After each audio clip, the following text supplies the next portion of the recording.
تابعین کے زمانے میں ایک صاحب نے کسی سے زمین خریدی. جب زمین خریدنے کے بعد وہ ہل چلا رہے تھے تو اسی دوران ایک صندوق ان کے ہاتھ آ گیا، اور وہ صندوق سونے اور چاندی سے بھرا ہوا تھا. اب انہوں نے سوچا کہ میں نے جس سے زمین خریدی ہے، میں نے تو اس سے صرف زمین خریدی تھی، زمین کا معاملہ طے ہوا تھا، اور یہ زمین کے اندر یہ چیز نکلی ہے، لہٰذا یہ صندوق انہی کا ہے. اگلے دن یہ صندوق لے کر سونے اور چاندی سے بھرا ہوا وہ صاحب کے پاس پہنچے جس نے انہیں زمین بیچی تھی. کہا کہ یہ صندوق آپ کی زمین سے نکلا ہے، یہ آپ کا ہے، آپ لے لیں. اور بیچنے والے صاحب نے کہا کہ میں نے تو زمین آپ کو بیچ دی تھی، اب زمین میں نے بیچ دی، زمین کے اندر جو بھی فائدہ ہو، جو چیز بھی ہو، ساری آپ کی ہے، لہٰذا یہ صندوق میرا نہیں ہے.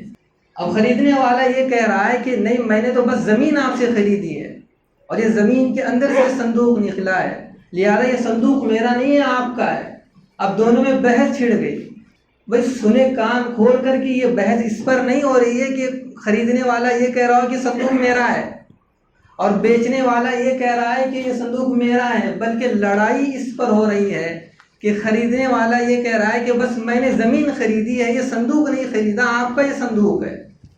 اور بیچنے والا یہ کہہ رہا ہے کہ بھئی میں نے زمین آپ کو بیچ دی، اب جو کچھ اس میں ہے وہ سب آپ کا ہے. لیکن جب طرز زندگی اسلامی ہوتی ہے تو پھر اس طرح کے واقعات دنیا دیکھتی ہے.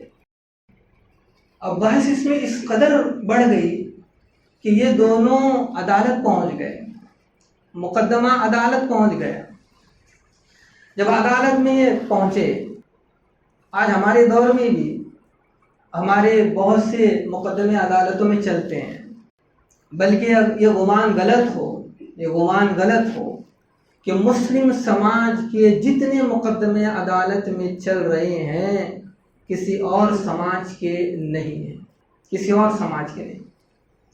اللہ کرے کہ یہ گمان غلط ہو کہ جس قدر مقدمے عدالتوں میں ہمارے چل رہے ہیں اس قدر کسی اور سماج کے نہیں.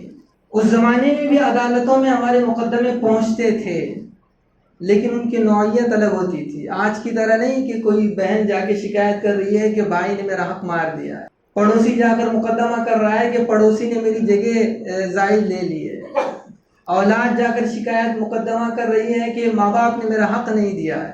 وہاں اس دور میں بھی عدالتوں میں مقدمے آیا کرتے تھے، لیکن ان کی نوعیت الگ ہوا کرتی. وہاں مقدمہ پہنچا ہے، اور وہ مقدمہ کیسا ہے کہ زمین خریدنے والا یہ کہہ رہا ہے کہ میں نے بس زمین خریدی ہے اور اس میں سے جو صندوق سونے اور چاندی کا نکلا ہوا ہے یہ بیچنے والے کا ہے، لہٰذا آپ اس کو دے دیں.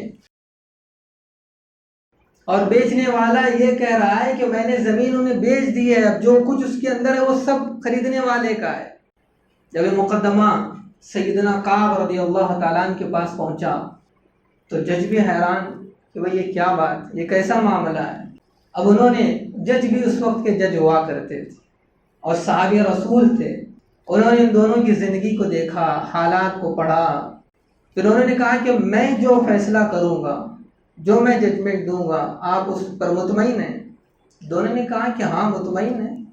تو سیدنا کعب رضی اللہ تعالیٰ نے کہا کہ بیچنے والے سے کہا کہ آپ کے گھر ایک نوجوان لڑکا ہے، اور خریدنے والے سے کہا کہ آپ کے گھر آپ کی نوجوان بیٹی ہے، ان دونوں کا نکاح کر لیں اور یہ جو صندوق ہے آپ دونوں بطور تحفہ ان دونوں کو دے دیں.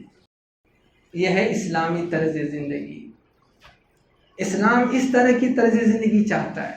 اسلام اس طرح کا لائف اسٹائل چاہتا ہے کہ جس طرز زندگی میں محبت ہو، الفت ہو، ہمدردی ہو، ایثار ہو، دوسروں کے لیے جینے کا شوق ہو، دوسروں کے کام آنے کا جذبہ ہو.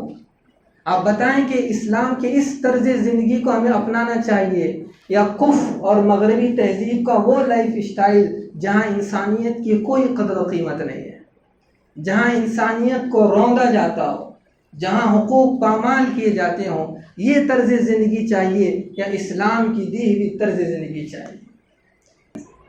Thank you for watching. If you found this video helpful, please like, share it with others, and subscribe to our YouTube channel for more insightful Islamic content.